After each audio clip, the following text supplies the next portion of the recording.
Escrever é um desafio tanto que o digam os poetas e os outros escritores. Quer ver, por exemplo? O Drummond de Andrade ele disse assim, escrever é cortar palavras.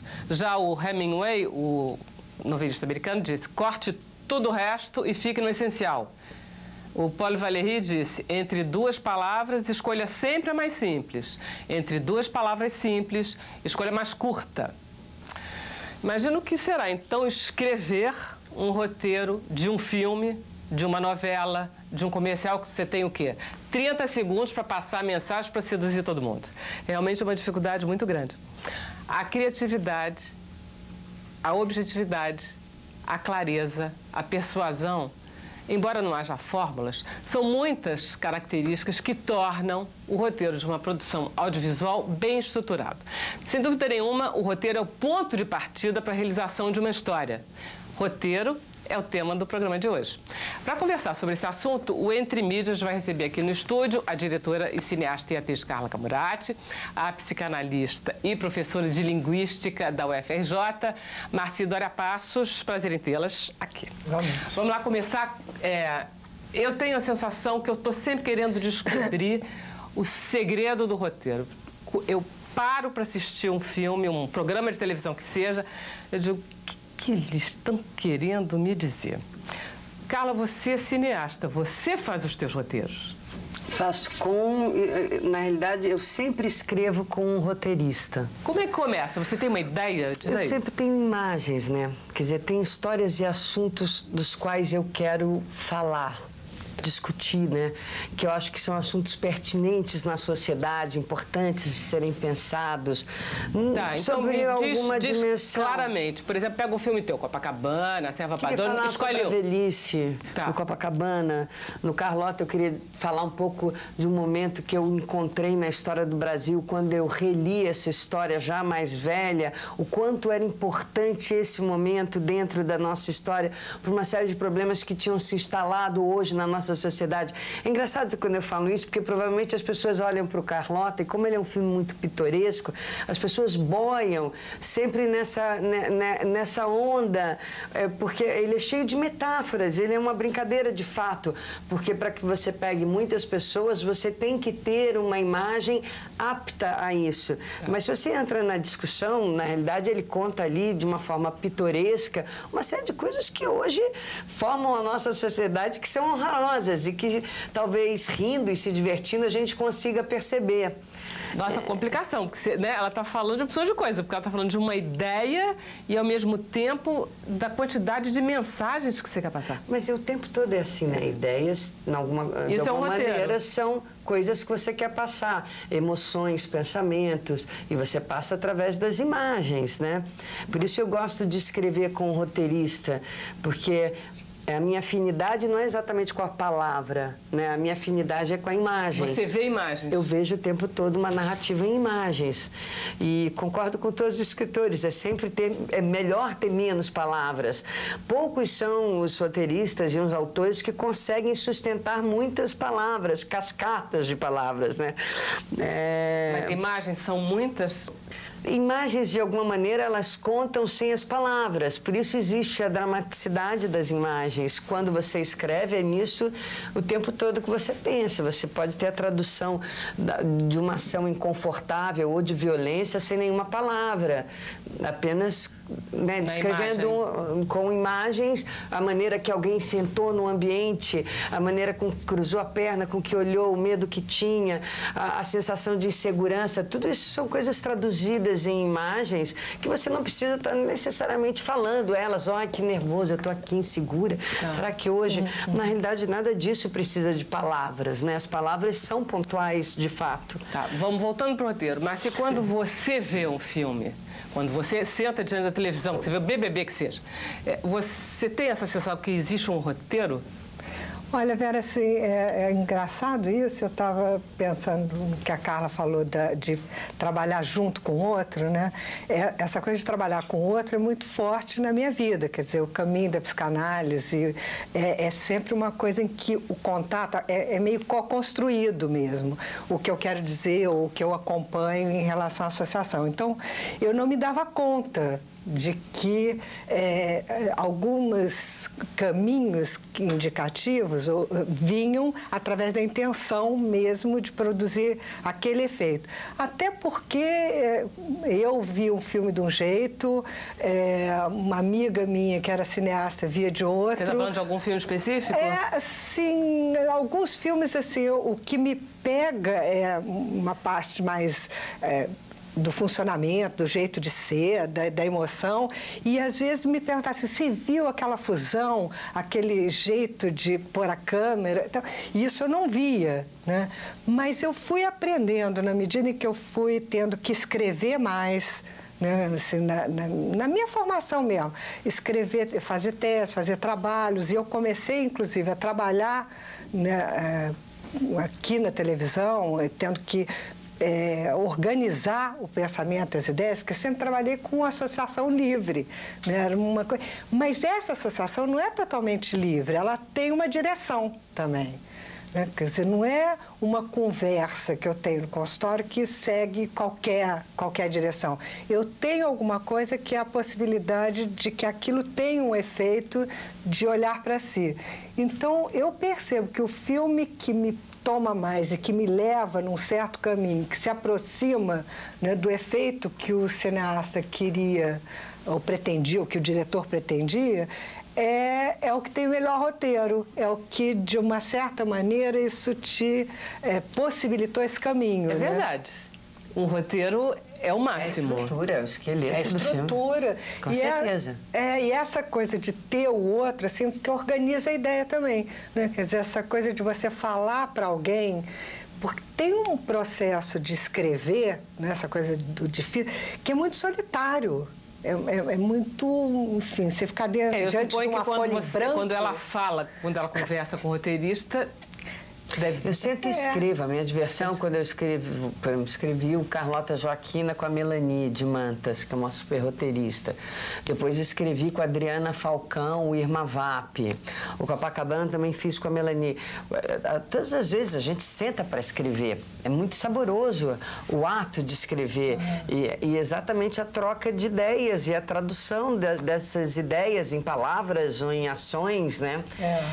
Na dramaticidade de imagens que você vai criando e estruturando a sua história nesse momento, porque eu adoro isso, porque é exatamente isso. O bom filme você não vê como é que estava a câmera, o corte, isso e aquilo. Eu mesma, como diretora, que tenho consciência técnica o tempo inteiro, né? Queira eu ou não queira, meu olho vê. Com certeza, quando eu estou muito emocionada assistindo um filme, uma série de coisas passam sem que... não é que eu não perceba. Provavelmente, se algum erro acontecer ali dentro, eu vou ver. Mas se absolutamente aquilo tiver imantado, eu não vou ter percebido um corte para o outro. Se ele não for muito exibido ou não tiver um problema, a história, a emoção que eu estiver sentindo vai estar mandando... É como se você entrasse num túnel, né?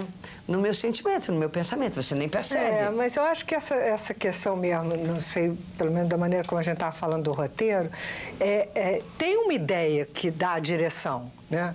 E a ideia, o que me leva a ir ver esse filme, o que me produziu um efeito, seja de algum comentário de alguém, ou de uma expectativa a partir do... Quer dizer, o filme, qualquer produção audiovisual, ela te pega pela mão, ela consegue ou não consegue? Não te levar, né? Exatamente. Então, Mas o roteiro, eu adoro brincar de adivinhar o roteiro, de adivinhar o que esse cineasta quer fazer. Não vai me enganar. Para onde que vai, né? E eu adoro saber que eu errei ou que eu acertei. No fundo, eu quero ser enganada. Eu percebo que eu preciso ser enganada. Quer ser surpreendida também, né, Vera? Porque essa coisa também... Eu acho que o que eu penso, assim, que o bom roteiro também te equivoca, te surpreende. De repente, tem algo que você, né, ia indo por aqui e encontrou alguma outra coisa. Acho que esse espaço de poder descobrir também... Eu acho interessante, quer dizer, do roteiro não ficar tão fechado, mas só sinalizar, te dar uma direção. Né? Eu adorei como que a você vida. falou de ação. Como a vida. A vida é você roteirizar melhor demais, roteirista do que Deus não tem, né? Você vai olhando as coisas incríveis que acontecem na vida de uma maneira geral.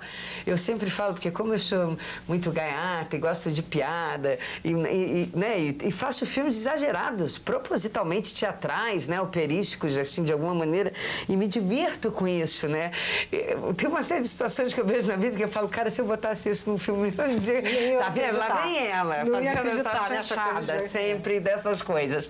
Mas, na verdade, a vida é muito mais louca do que... A gente não tem coragem de escrever o que a vida escreve, né? Assim, é o que as pessoas passam. Você falou de ação, você falou de imagem, mas aí imediatamente você falou de roteiro e de ação. Ou seja, no fundo, o que faz avançar o roteiro é a ação dramática, quer dizer, é alguma isso. coisa que te pega, mas eu fiquei pensando nesse ponto. Gotas, né? Qual é exatamente como é que você faz essa costura? Que isso é lindo, né? Mais do que emoção. Ou é uma isso te coisa leva junto, à emoção, né? porque não existe emoção sem essa costura, né?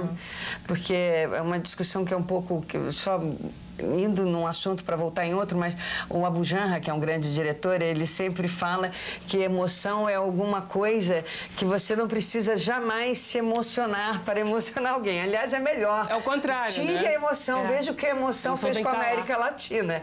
Você acabou com a América Latina, provavelmente. Tanta emoção e tanta paixão a dizer as coisas.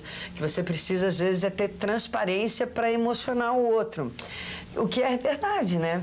É muito bom. A transparência dá espaço para a emoção do outro. Com certeza. Tinha um diretor de teatro que dizia, a emoção não pode estar no palco, a emoção tem que estar na plateia, porque senão... Você sabe que outro dia eu assisti uma aula mesmo, muito linda, da Cleonice Berardinelli, e que foi falar de Fernando Pessoa. E aí ela leu uma poesia que é muito conhecida, do poeta como fingidor, que finge a dor que deveras sente. Né? E que é linda. E eu me lembrei dela no que a Carla estava falando isso, e essa questão da emoção.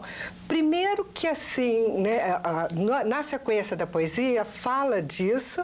Né? Então, assim, é alguma coisa que ele sente, mas que ele finge para produzir um efeito que tem na sequência da poesia, eu não vou lembrar com a beleza que a Cleonice falava, para produzir um efeito que não é nenhuma dessas, nem aquele finge, nem aquele sente que ele vai passar no leitor. Isso. É uma que você provoca no outro. Que o leitor não conhecia. Quer dizer, quando você tem e produz esse efeito mesmo, pode ser alguma coisa que vai te surpreender, que não é... Pode pegar porque tocou numa emoção sua. Você vai chorar um rio de lágrimas porque você estava triste com uma separação. Mas quando alguma coisa do filme tem um efeito, é porque você descobre uma emoção que não é a sua e não é a que o poeta sentia, né? Quer dizer, esse fingimento, esse engano que você fala que quer ser, tem essa coisa do a mágica do cinema. É a mágica do ator. Bonito. É verdade, você defendeu bem o ator. Eu estou querendo defender o roteiro, você defendeu o ator. Porque não adianta, você pode ter... Se você não tiver o ator para interpretar o seu roteiro, por melhor que ele seja, não vai ser tão bom. Carla, mas eu quero falar de roteiro porque a historinha é tudo. Não, com certeza, mas é porque tem intérpretes nas histórias, são vários instrumentos para se chegar no final. O cinema é muito cheio de coisa, não? Vamos fazer um intervalo? 2 segundos e meio? Ok, a gente já volta.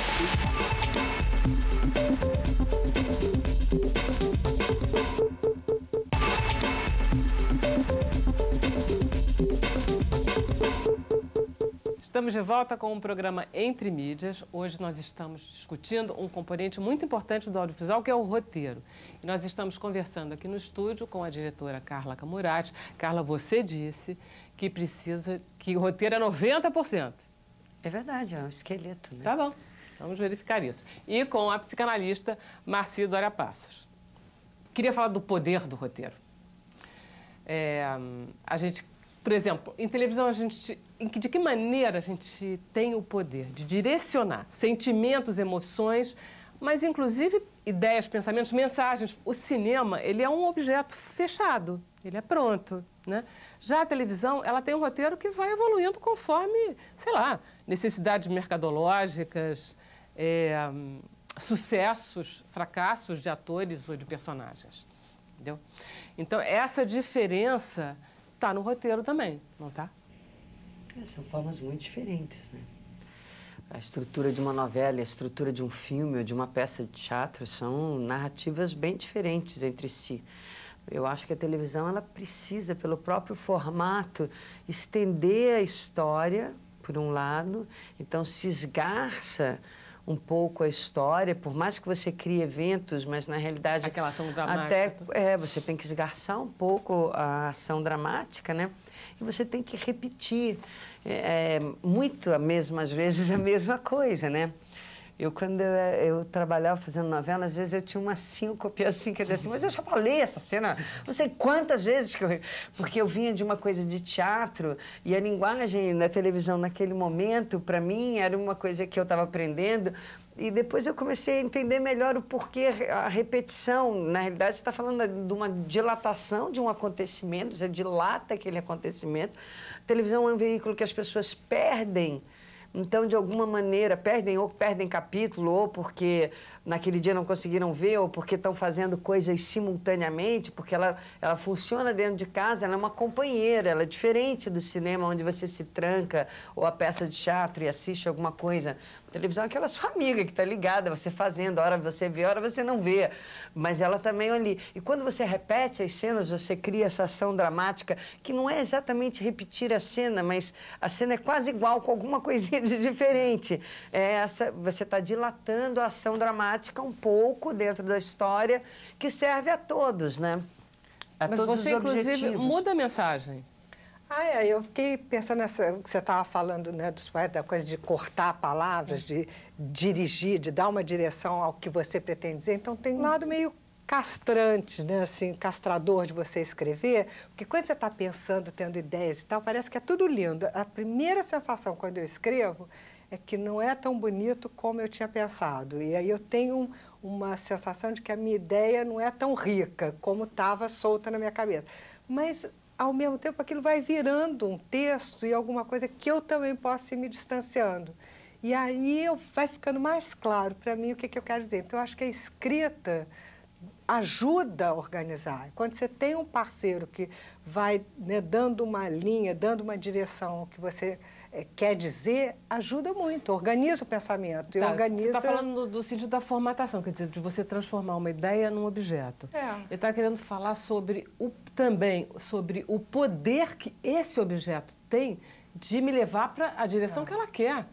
Entendeu? De repente, através de um roteiro, ela me leva para uma coisa que eu não...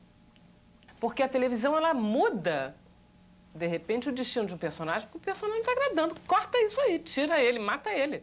E ele vai. O cinema você não pode fazer isso. Você tem a obra acabada e tudo bem. Não, você pode fazer isso também.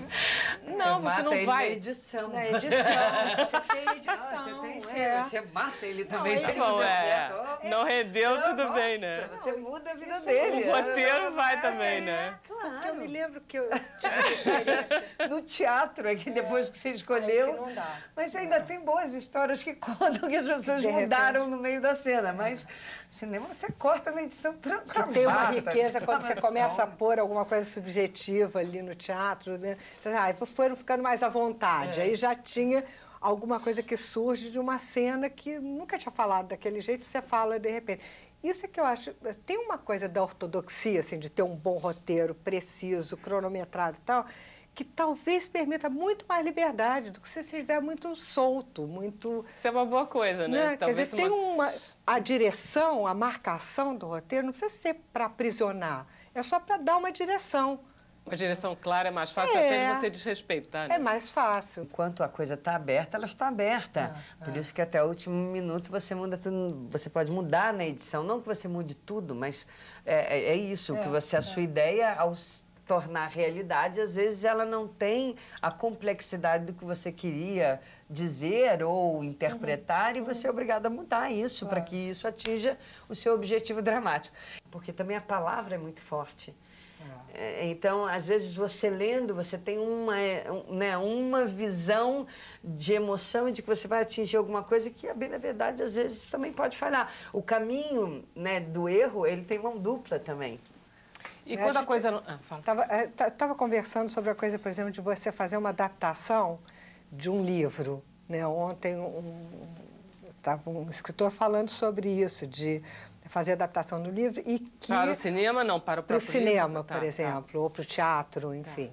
E que o Jorge Amado tinha dito, olha, quando você entregar um livro, você entrega, porque não será mais o seu livro. Então, não interfira, não entre. Não ache nada, senão, né? Não ache nada, porque senão vai dar nada. confusão. Então, tem essa coisa do efeito, às vezes, de um comentário, de uma fala sua, ou de uma ideia que você dá, essa coisa de trabalhar junto, eu acho muito bom por causa dessa interação.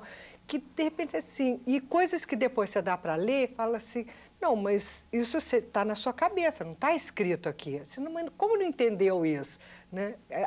Pôr palavras na experiência, né, de pensar é difícil também. E, às vezes, aquilo está muito claro para você no pensamento, mas não está tão claro. Aí você vê que na escrita isso se revela também. Né? Quando você, por exemplo, não gosta de uma cena sua, você acha que é falha do seu roteiro ou é que a sua ideia não estava clara?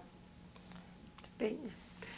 Não tem, vai depender da situação. Às vezes a falha vem do roteiro, às vezes ela é uma falha na maneira com que eu estou filmando a cena, eu não estou conseguindo equilibrar né, e fazer com que a dramaticidade das imagens ali, quando eu falo dramaticidade não de drama, mas da emoção que cada cena tem que ter, né, dentro de uma comédia, dentro do que for, que eu não estou conseguindo traduzir isso direito em imagens. Isso também pode ser um problema. Às vezes pode ser um problema do próprio ator, que não conseguiu atingir o que ele precisava, porque eu tenho sempre a sensação, quando eu dirijo um filme, ou quando eu estou lidando com teatro, que é uma partitura. Aquilo tem uma melodia. Quando você escreve uma cena, um diálogo, aquele diálogo tem uma melodia. Palavras são músicas, né? Não tem uma coisa que diz... E quando você as ouve... palavras são músicas para os meus ouvidos. É verdade. Mas, na realidade, é isso, né? Vocês conseguem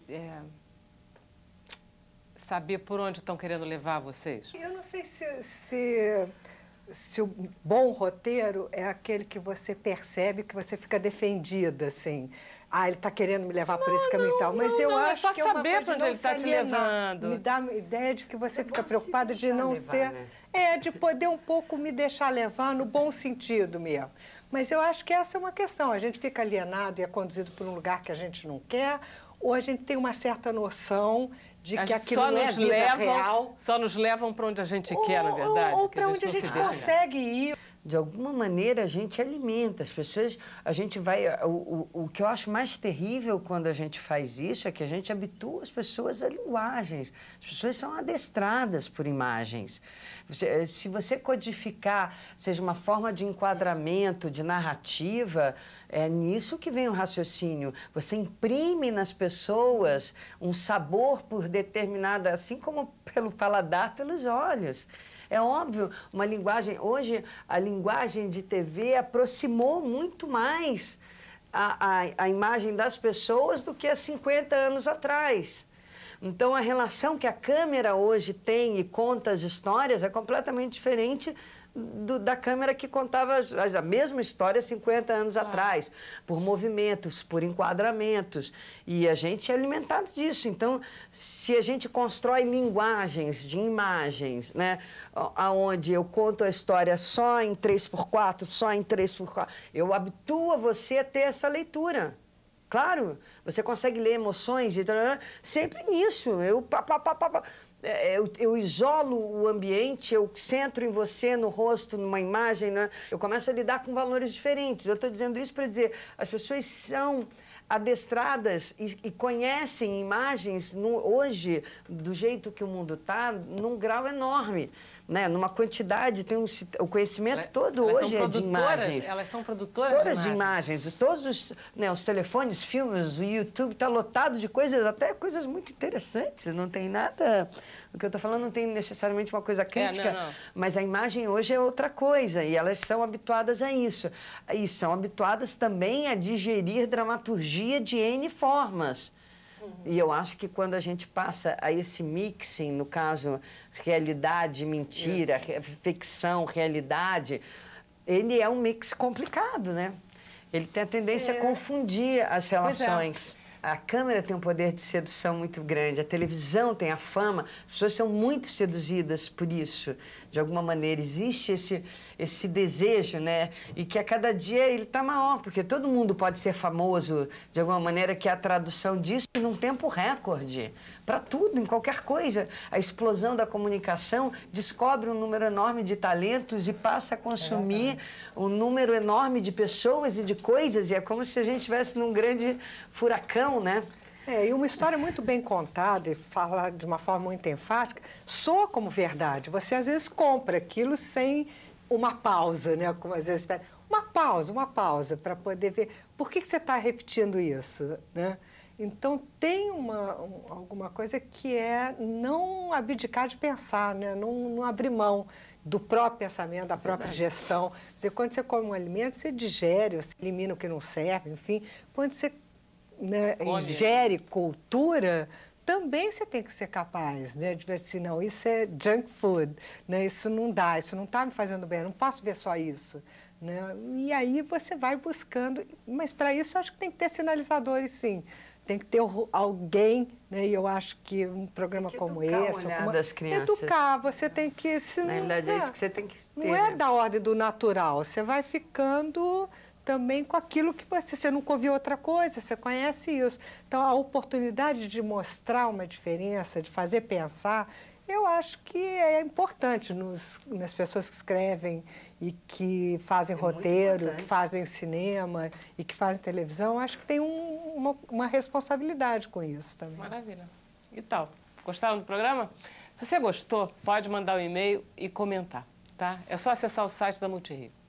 Deixa eu só agradecer a presença da minha querida amiga Marcidória Passo. Foi um prazer tê-la aqui. Igualmente, Vera. Professora de Linguística e psicanalista. E Carla Camurati, cineasta, diretora, atriz e brilhante diretora, presidenta da Fundação Teatro Municipal. É como... Lindo o seu trabalho, Carla. Obrigada. Obrigada pela presença daqui.